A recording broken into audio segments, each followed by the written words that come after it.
Pasukan Siluman 181 merupakan kelompok elit di Kopassus Komando Pasukan Khusus.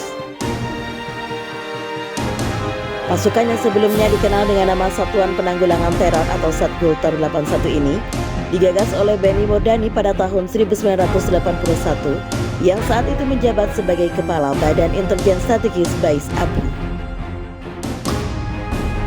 Ia menetapkan lahirnya kesatuan baru setingkat detesemen di lingkungan Kopasanda, sekarang Kopassus, pada 30 Juni 1982.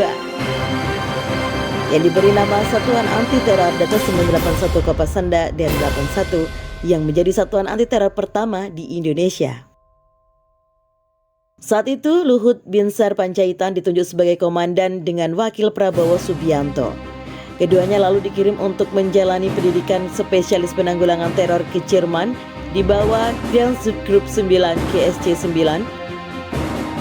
181 dikenal sebagai pasukan terbaik Kopassus dengan kemampuan luar biasa yang dimiliki setiap personelnya, baik itu kemampuan bergerak cepat di berbagai macam medan, kemanapun menembak jitu, hingga bertahan hidup dan mengintai. Sebelum lanjut videonya, Mimin ingetin buat klik tombol like dan subscribe-nya ya. Dan jangan lupa aktifkan lonceng notifikasinya ya. Berikut fakta dan misteri pasukan Siluman 181. 1. Nama awal berbeda sebelum dinamai 181.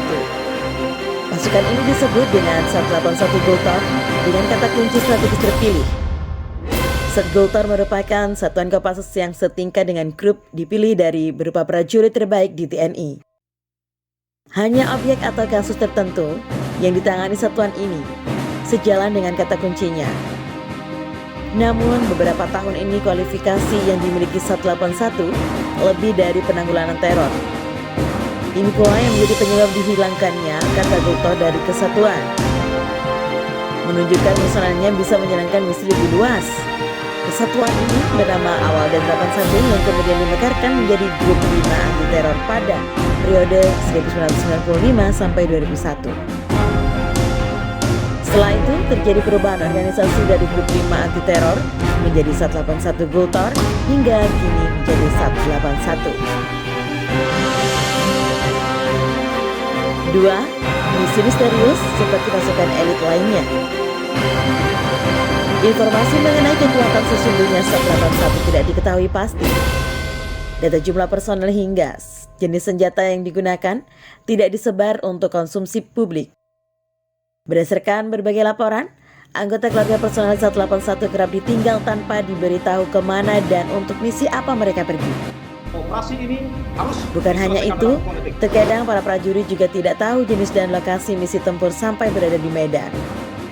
Oleh karena itu, personel SAT 81 harus memiliki kesiapan mental dan fisik serta kesanggupan beradaptasi dengan cepat agar bisa bertahan dan menjalankan tugas.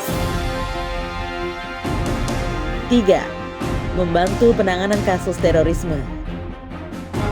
Satuan ini dilaporkan ikut serta dalam pengejaran beberapa nama kasus terorisme seperti Nurdin M. Top pada 2009 dan pelaku teror bom di Sarina Tamrin pada 2016. Pasukan ini juga turun tangan dalam kerusuhan Makobrimob Kelapa II pada Mei 2018.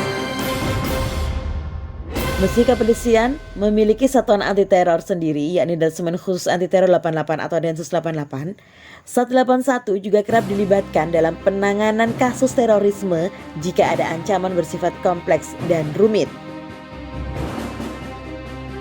4. Tidak bergerak dalam jumlah besar. Pasukan 181 tidak bergerak secara terang-terangan dengan menurunkan banyak personel dalam menjalankan misi. Biasanya pasukan bergerak dalam unit kecil, membagi dalam kelompok berkekuatan 10 orang, bahkan terkadang hanya 4 hingga 5 prajurit saja. Masing-masing anggota tersebut sudah dilatih untuk bergerak cepat untuk menyelesaikan hasil misi secepat mungkin dan tentunya tak meninggalkan jejak. Ini sejalan dengan visi dan misi kesatuan ini. Tidak diketahui, tidak terdengar, dan tidak terlihat.